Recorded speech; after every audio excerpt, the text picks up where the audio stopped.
नमस्कार दोस्तों, आपका स्वागत है नमो गुरुवाणी एकेडमी के ऑनलाइन प्लेटफॉर्म। और जिस तरीके से एमसीक्यू की सीरीज चल रही है ताबड़तोड़, और आपके एग्जाम के अंदर एनालिटिकल अप्रोच के क्वेश्चन कैसे आते हैं, और मैंने चैप्टर जो थ्योरी की क्लास स्टार्ट की है वो एप्लीकेशन पर जाकर दिखेगा।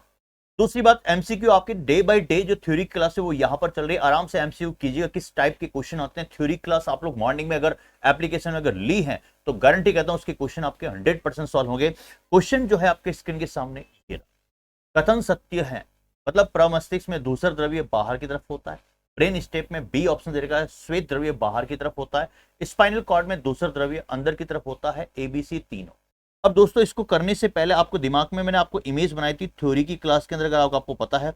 मैंने आपको बताया था एक शानदार तरीके से, मैंने बताया था दैट इज कॉल्ड मेरुरज्जु। मेरुरज्जु से मैंने यहां पर तोड़ा था, दैट इज कॉल्ड रज्जु।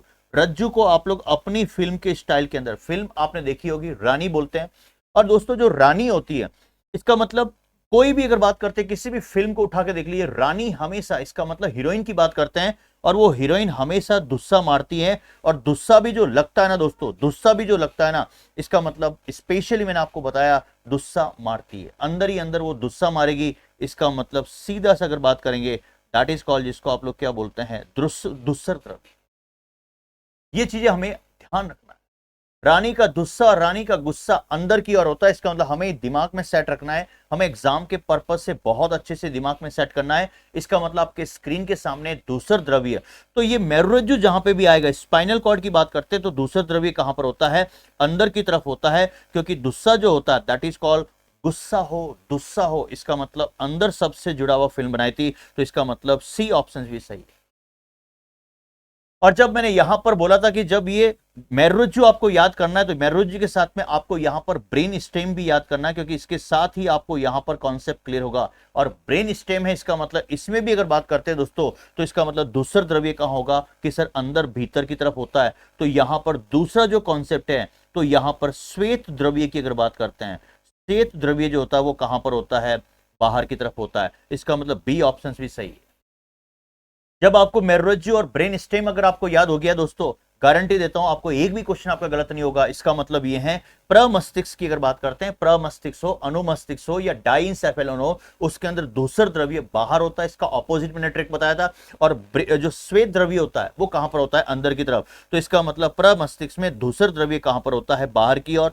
इसका मतलब एबीसी तीनों ऑप्शन सही है, तो आंसर भी क्या होगा, डी होगा। इसका मैंने बहुत अच्छे से आपको दिमाग में फिल्म बनाई है, एग्जाम के तौर पर कभी भी आपका क्वेश्चन गलत नहीं होगा।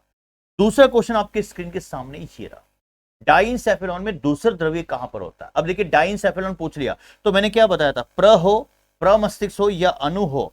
और अनु के बाद में अगर मैंने बताया था, इसकी आपको मैंने इमेज बनाई थी आपके दिमाग में, डाइंसेफेलॉन हो। तो इसका मतलब ये तीनों शब्द आ जाए तो दोस्तों आपको इतना ही याद रखना है कि दूसरा द्रव्य जो होता है वो दूसरा द्रव्य कहां पर होगा, बाहर की तरफ होगा। और इसका अगर मैं श्वेत द्रव्य की अगर बात करता हूं, श्वेत द्रव्य की अगर बात करता हूं, तो श्वेत द्रव्य कहां पर होता है, दैट इज कॉल्ड आंतरिक, जिसको आप लोग क्या बोलते हैं, अंदर की तरफ। तो इसका मतलब यहां पर ऑप्शन डाइंसेफेलॉन का दूसर द्रव्य कहां पर होगा, तो डाइंसेफेलॉन के अंदर दूसर द्रव्य कहां पर होगा, ऑप्शन नंबर क्या होगा, बी होगा। एग्जाम के अंदर क्वेश्चन कई बार ऐसे पूछे गए हैं, एनालिटिकल अप्रोच के क्वेश्चन आते हैं।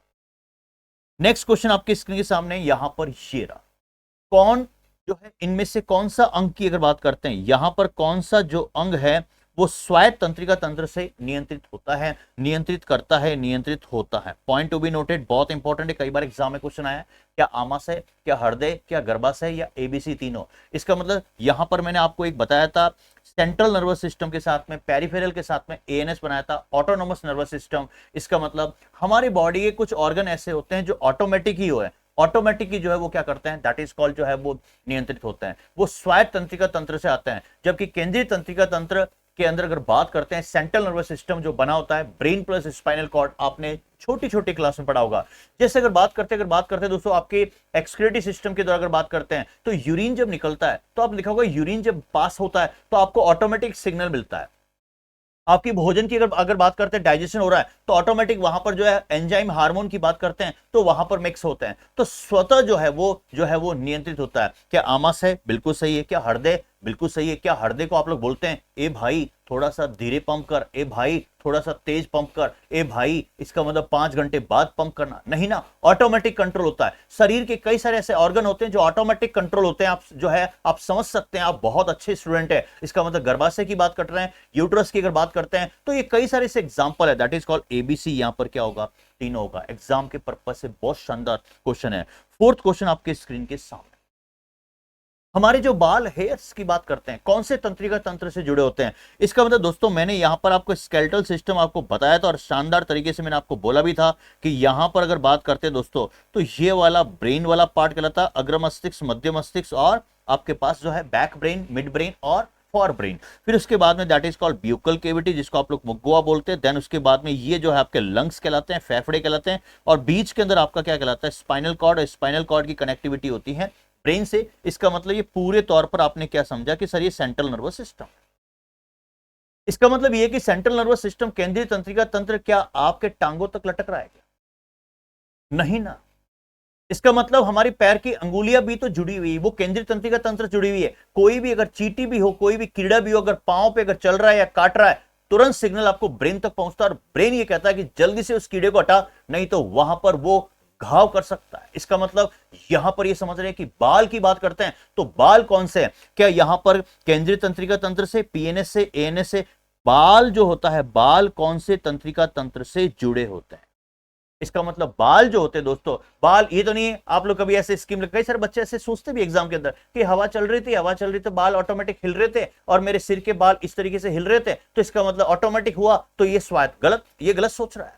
इसका मतलब बाल जो होता है वो पेरिफेरल नर्वस सिस्टम, जिसको आप लोग बोलते हैं परिधीय तंत्रिका तंत्र। इसका मतलब पेरिफेरल डिवाइसेस आपने सुनी होगी कंप्यूटर के अंदर, सेम टू सेम हमारे बॉडी के अंदर पेरिफेरल डिवाइसेस हैं। जैसे पैर की अंगुलियों की बात करते हैं, आपके नाखून हो गए, आपकी स्किन हो गई, तो क्या वो डायरेक्टली जो है, इसका मतलब केंद्रीय तंत्रिका तंत्र थोड़ी है, वो तो जुड़ा हुआ है। इसका मतलब पीएनएस से जुड़ा, पीएनएस की कनेक्टिविटी किससे है, दैट इज कॉल्ड, जिसको आप लोग बोलते हैं सेंट्रल नर्वस सिस्टम। तो इसका आंसर क्या होगा, यहां पर बाल हो चाहे यहां पर दोस्तों नाखून भी हो, तो भी इसका जो है आंसर जो है यही होगा। एग्जाम के पर्पस से हमें यहां पर देखना है। नेक्स्ट देखिए दोस्तों, वेरी वेरी मोस्ट इंपॉर्टेंट, कई बार एग्जाम के अंदर क्वेश्चन आपको यहां से ये मिलता भी, शानदार तरीका क्वेश्चन है। 5th नंबर आपके स्क्रीन के सामने, गर्म दूध की गिलास को पकड़ने से पहले ही अपने हाथों को पीछे की ओर हटा देना, ये कौन सी क्रिया है? इसका मतलब दोस्तों मैंने आपको यहां पर अगर थोड़ा सा अगर आप इमेज के तौर पर देखें तो मैंने यहां पर आपको बताया भी था। इसका मतलब तंत्रिका तंत्र की 2 क्रिया होती। तंत्रिका तंत्र की अगर बात करते हैं, तंत्रिका तंत्र में मेरुरज्जु है कि सर बिल्कुल सही है, स्पाइनल कॉर्ड है कि सर बिल्कुल सही है, तंत्रिका तंत्र में स्पाइनल कॉर्ड है। इसमें 2 क्रिया होती, एक होती है रिफ्लेक्स जिसको आप लोग बोलते हैं प्रतिवर्ती क्रिया, और एक होती है ट्रांसमिशन ऑफ इंपल्स, इंपल्स जिसको आप लोग बोलते हैं संवेदनाओं को भेजना। संवेदनाओं को भेजना, ये 2 मेरुरज्जु पर क्रिया होती है। अगर घटना गहरी होती है तो इसका मतलब संवेदनाओं को भेजना, और ये सीधी जो इमेज बनेगी वो सीधा जाकर इमेज किस में बनेगी कि सर हमारे भेजे में, मस्तिष्क में बनती है। अगर घटना गहरी नहीं होती है तो ये तुरंत जो है सिग्नल वापस उन्हीं अंगों तक पहुंचा देते हैं। फिर बाद में पता चलता है कि इसका मतलब यार ये जो है ऐसी दुर्घटना हो सकती है, तो दुर्घटना होने, जो दुर्घटना होती होती बच जाती है, वो कौन सी क्रिया होती है जो बचाती है, दैट इज कॉल्ड प्रतिवर्ती क्रिया। कौन सी क्रिया से दुर्घटना होती होती बच जाती है? Reflex reaction. आपकी नजर मेरी क्लास के अंदर, आप एमसीक्यू सॉल्व कर रहे हैं, नीचे टेबल के नीचे आपका गर्म पानी का कोई भी चीज रखा हुआ है, गर्म पानी का अगर बात करते हैं, कोई जो है वो बर्तन रखा हुआ है या दूध रखा हुआ है, आपका पांव धीरे से उसके पास जाता है और गर्म जो है वो महसूस गर्म होता है और तुरंत अपने पांव को पीछे और खिसका देते हैं। आप सड़क पर चल रहे हैं, आपका ध्यान डीजे की ओर है, डीजे बज रहा है, डीजे बज रहा है, इसका मतलब आपका पांव कांटे पर पड़ने से पहले रिफ्लेक्स कर देते हैं, दैट इज कॉल्ड, जिसको आप लोग क्या बोलते हैं यहां पर प्रतिवर्ती क्रिया। तो आपके स्क्रीन के सामने यहां पर क्वेश्चन बहुत साफ साफ शब्दों के अंदर लिखा हुआ है, गर्म दूध की गिलास को पकड़ने से पहले ही अपने हाथों को पीछे की ओर हटा देता है। कौन सी क्रिया है? दैट इज कॉल्ड दोस्तों, ए ऑप्शन इसका सही होगा, प्रतिवर्ती क्रिया, जिसको आप लोग क्या बोलते हैं रिफ्लेक्स रिएक्शन। ये सारे क्वेश्चन मेरे यहां पर बनाए हुए दोस्तों। नेक्स्ट क्वेश्चन आपके स्क्रीन के सामने ध्यान से देखना, बहुत बहुत इंपॉर्टेंट है। स्पाइनल तंत्रिकाएं कुल कितनी होती? दोस्तों मैंने यहां पर थ्योरी की क्लास में, थ्योरी क्लास कहां चल रही है, एप्लीकेशन पे चल रही है। थ्योरी की क्लास के अंदर मैंने आपको सिखाया था कि स्पाइनल नर्वस की अगर बात करते हैं तो स्पाइनल के अंदर, इसी के अंदर टोटल जो है इसके अंदर छिपी हुई है। कैसे आप निकालेंगे? पी को तोड़ेंगे और पी को तोड़ने के बाद इस तरीके से बनेगा। फिर मैंने ऊपर वाले को कॉपी किया और नीचे वाले को कॉपी किया, और दोस्तों यहां पर आई मिला, देन उसके बाद NAL और आगे क्या आएगा S। इसके अंदर एक डिजिट आपको मिलेगा, उस डिजिट को मैंने यहां पर बताया था, दैट इज कॉल्ड, अगर मैं इसका पूरा के पूरा अगर मैं ब्लॉक में डालूं तो शायद आपको पता है यहां से डिजिट मिल रहा है, ये 13 तो हो नहीं सकता है, ये 31। इसका मतलब यहां पर इसका आंसर क्या होगा, 31 जो है स्पाइनल तंत्रिकाएं कुल होती हैं। नेक्स्ट उसके बाद में क्वेश्चन दोस्तों आपके स्क्रीन के सामने, सर्वाइकल तंत्रिकाएं की अगर बात करते हैं, इसका मतलब मैं यहां पर पेरिफेरल नर्वस सिस्टम की बात कर रहा हूं। पेरिफेरल का मतलब परिधीय तंत्रिका तंत्र, मैंने थ्योरी की क्लास के अंदर बहुत अच्छे से इमेज बनाई थी, और आज आपसे क्वेश्चन भी सॉल्व हो रहे होंगे, मुझे ये उम्मीद है, क्योंकि आपके जो चैप्टर है ना वो 1 बाय 1 बिल्कुल क्लियर हो रहे हैं। सर्वाइकल की बात करते हैं, सर्वाइकल की बात करते हैं तो सर्वाइकल के अंदर मैंने क्या बताया था, मैंने आपको सर्वाइकल की इमेज भी बताई थी, कैसे बनाई थी, ध्यान से देखना आपकी स्क्रीन के सामने। मैंने इस तरीके से सर वाई और कल मैंने इस तरीके से बनाया था, सर्वाइकल लिखाया था मैंने ऐसे, बिल्कुल इसी के अंदर है। जब इसको दोस्तों ये क को घुमा के इस तरीके से अगर करूं ना, तो इसके अंदर मुझे जो है यहां पर इसको ये लेटा हुआ है, इसको मैं सीधा करूं तो मुझे एक डिजिट नजर आ रहा है, दैट इज कॉल्ड 8। इसका मतलब सर्वाइकल की अगर यहां पर नर्व्स अगर बात करता हूं, सर्वाइकल की यहां पर नर्व्स की अगर बात करता हूं, इसका मतलब सर्वाइकल की जो तंत्रिका की अगर बात करते हैं तो वो कितनी होती है, इमेज मैंने बना दी 8। बिल्कुल सही है आपका जवाब, मैं कह रहा हूं ना, प्रॉपर तरीके से आप सोचोगे ना 100% आपके दिमाग में यहां पर सेट होगा। आप देखते जाइए, 100% क्वेश्चन आपका एनालिटिकल अप्रोच के साथ वहां पर भिड़ेगा। दोस्तों नेक्स्ट क्वेश्चन है, हंटिंगटन नामक रोग जो है वो कौन से तंत्र से संबंधित है। मैं दोस्तों यहां पर मैं आपको ये जो सुना तो नहीं सकता, लेकिन मैं लिख सकता हूं। हंटिंगटन को मैंने यहां पर आपकी जो थ्योरी की क्लास में जो एप्लीकेशन चली थी, मैंने वहां पर ये आपको सुनाया भी था, हट जा, हट जा रे, हट जा रे, हट जा रे, इसका मतलब हट जा रे, इसका मतलब हंटिंगटन। और जब हट जा रे हंटिंगटन, इसका मतलब नया नया हटा रहा है। मैंने यहां पर एक बहुत अच्छी फिल्म बनाई थी, प्रेम, और ये जो है प्रेम के रिलेटेड मैंने आपको एक फिल्म बनाई थी, शायद आपको पता चल गया होगा, मोहब्बतें मूवी आपने देखी होगी, उसकी मैंने वहां पर जिक्र किया था। इसका मतलब हमें प्रॉपर तरीके से इमेज बनानी ही पड़ेगी, कैसे किस तरीके से, हट जा रे, इतना ही आप लोग समझिए। ये एक प्रकार का ये क्या है, आपके स्क्रीन के सामने मैं लिख रहा हूं, मैं बोल नहीं सकता। रीजन ये है क्योंकि आपको पता है कि ये जो एक प्लेटफॉर्म है जहां पर कुछ भी चीजें जो है ऊपर नीचे होती है, तो डायरेक्टली जो है कहां से, अमेरिका से मेल आता, डायरेक्टली फटाक से ये ले, तो सिंगर नहीं बन सकता, तो डांसर नहीं बन सकता, इसका मतलब मेल नहीं आते। इसीलिए आप इसको समझिए, हट जा रे, इसका मतलब ये दोस्तों गाना है, ये गाना है। और यहां पर दोस्तों ये गाना है, तो यहां पर इमेज क्या बनी, हंटिंगटन नामक रोग कौन से तंत्र से है, तो इसका मतलब हट जा रे, इसका मतलब न्यू से जोड़ा था, और न्यू से मैंने बताया था न्यूरोलॉजिकल, और जब न्यूरोलॉजिकल है तो इसका मतलब न्यूरॉन से जुड़ा हुआ है, और न्यूरॉन से जुड़ा हुआ है तो इसका मतलब क्लिक करेगा, दैट इज कॉल्ड सीधा तंत्रिका तंत्र आपके दिमाग। दोस्तों नेक्स्ट आपके स्क्रीन के सामने ये रहा क्वेश्चन, आपके स्क्रीन सामने 9th क्वेश्चन आपके स्क्रीन सामने, जो मैं आपके स्क्रीन पे क्या रहा हूं, हंटिंगटन नामक रोग में होता है, यहां पर ये पूछ रहा है रोगी का मूवमेंट। इसका मतलब दोस्तों वहां पर आपको पता है हंटिंगटन के अंदर मैंने बोला था हट जा रे, हट जा रे, बहुत अच्छी इमेज बनाई थी। हट जा रे इसका मतलब ये है हाथ पांव फूलते भी हैं, बिल्कुल जो है हर तरीके से जो घटनाएं घटित होती है, अचानक कोई सीन देखते हैं तो यहां पर ये रोगी का मूवमेंट जो होता है ना, रोगी का मूवमेंट और इमोशनल जो होते हैं ना, मतलब भावनाओं के अंदर, भावनाओं के तौर पर वो बिल्कुल जो है परेशान होता है। ये पहला ऑप्शन भी सही है। शारीरिक और मानसिक स्थिति बिगड़ती है, हट जा रे इसका मतलब नया नया कोई कपल है और इसका मतलब रिलेशन में है, तो वो बोलता है हट जा रे, इसका मतलब उसकी शारीरिक और मानसिक स्थिति भी बिगड़ती है। और अगर बात करते हैं जब एक पीढ़ी से दूसरी पीढ़ी में चलता रहता है, तो इस बीमारी को लगने के बाद, इसका मतलब लंबे समय के बाद मृत्यु होना तय, 10 से 15 वर्ष के भीतर जो है वो मृत्यु हो जाती है, इसका मतलब उस रोगी की। तो बी भी सही है, सी भी सही है, तो ऑप्शन क्या होगा इसका, डी। मैंने सारी इमेज आपको वहां पर एप्लीकेशन पर बताई है, प्रॉपर तरीके से एप्लीकेशन पे सारी थ्योरी क्लास में इमेज बनाई है। दोस्तों नेक्स्ट क्वेश्चन आपके स्क्रीन के सामने ये रहा, अल्जाइमर रोग जो होता है, अल्जाइमर, इसका मतलब दोस्तों जाई, यहां पर मैंने लिखा था अल्प, इसका मतलब, और मर, इसका मतलब मरना। इमेज आपके दिमाग में सेट हो गई। इसका मतलब ये है अल्जाइमर रोग में होता है, इसका मतलब दोस्तों धीरे धीरे अगर मर रही है, अल्प धीरे धीरे, क्योंकि आयु जैसे जैसे एज बढ़ेगी ना, तो यहां पर ये ऑप्शन दे देगा क्या होता है, मल के साथ ब्लड निकलता है क्या, नथिंग। मैंने ऐसी इमेज नहीं बनाई थी थ्योरी क्लास में। क्या श्वास में तकलीफ होती है क्या, नथिंग। हृदय घात होता है क्या, नथिंग। इसका मतलब मैंने बताया था धीरे, अल्प का मतलब धीरे धीरे, और धीरे धीरे जब आयु बढ़ती है दोस्तों तो इसका मतलब उसकी स्मृति, उसकी मेमोरी जो होती है वो डिस्ट्रॉय होती रहती है, मेमोरी जो होती है मर जाती है। इसका मतलब उम्र के बढ़ने के साथ साथ मस्तिष्क की क्षमता का भी क्या होता है, लॉस होता है, मेमोरी लॉस हो जाती है। तो दैट इज कॉल्ड, इसका आंसर क्या होगा, डी होगा। नेक्स्ट क्वेश्चन आपके स्क्रीन के सामने ये रहा। तंत्रिका तंत्र से संबंधित रोग दोस्तों चैप्टर कंप्लीट हो चुका है। एप्लीकेशन पर थ्योरी का पहला चैप्टर कंप्लीट हो गया है। तंत्रिका तंत्र को मैंने बहुत अच्छे से शानदार 9 घंटे के अंदर क्लास को प्रॉपर तरीके से ताबड़तोड़ एक एक इमेज आपकी बताइए। कभी भी आपको वहां पर रटने की जरूरत नहीं है, सीधा अगर टॉपिक देखोगे ना इमेज बनेगी जैसे आपके स्क्रीन के सामने। तंत्रिका तंत्र से संबंधित रोग है।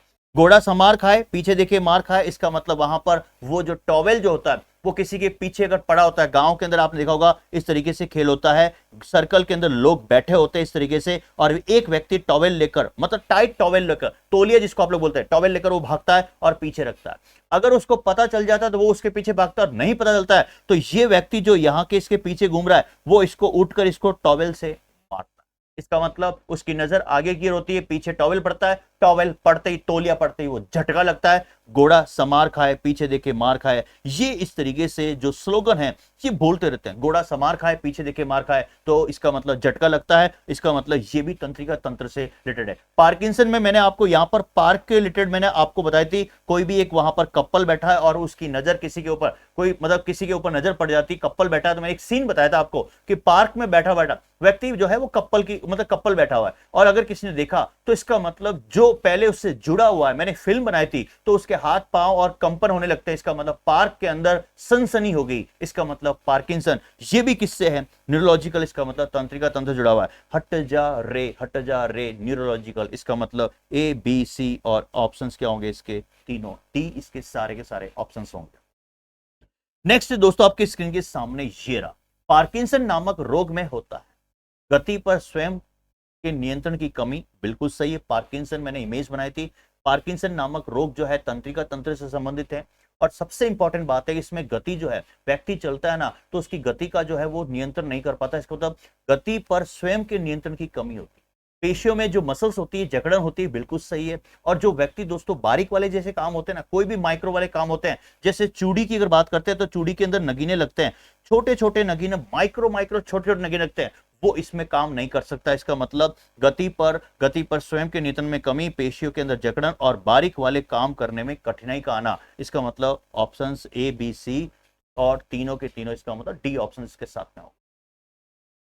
दोस्तों वेरी वेरी मोस्ट इंपॉर्टेंट, मैंने आपको बता ही दिया। मेन इंपॉर्टेंट बात क्या है, जो साइंस का जो बैच है, साइंस ऑल इन वन, अब की बार जो है साइंस पार्क, ये थ्योरी की क्लास होने के बाद एमसीक्यू होती है, थ्योरी क्लास एप्लीकेशन पे होती है। एप्लीकेशन का नाम है, गूगल प्ले स्टोर जाइए, मांगेलाल चौधरी सर स्क्रीन चल रहा है। किसी को अगर हैंड रिटन बुक्स लेनी है, बुक्स का भी मैंने बिल्कुल जो है सैंपल डाल दिया है टेलीग्राम पर। टेलीग्राम का नाम है science by Mangelal Chaudhary sir. आप जो है ये लिंक सारे डिस्क्रिप्शन में मिल जाएंगे। बिल्कुल अच्छे रहेगा, मस्त रहेगा, स्वस्थ रहेगा, शानदार तरीके से, प्रॉपर तरीके से पढ़ना है हमें। इमेज बनानी मेन मुद्दा है, एग्जाम के अंदर सिलेक्शन कैसे होता है। तंत्रिका तंत्र का चैप्टर मेरा कंप्लीट हो गया है, अब मैंने पूरे इसके एमसीक्यू आपको दे दिए। आप तंत्रिका तंत्र के पहले चैप्टर को पढ़े फिर एमसीक्यू करें तो क्वेश्चन करने में मजा आएगा। बाकी आप वीडियो को आप आगे आगे स्क्रॉल करते हुए देखते जाएंगे ना तो दोस्तों आपको समझ में नहीं आएगा कि रियल में एग्जाम के अंदर क्वेश्चन कैसे हमें टच करने हैं, क्वेश्चन को कैसे राइट करने। कहने का मतलब यह है कि क्वेश्चन तो हर कोई करता है, लेकिन हमें प्रॉपर तरीके से राइट कैसे आंसर मिलेगा। आज के लिए इतना ही। Thank you so much. जय हिंद, जय भारत। फिर मिलते एक नए और जोश और जुनून के साथ में।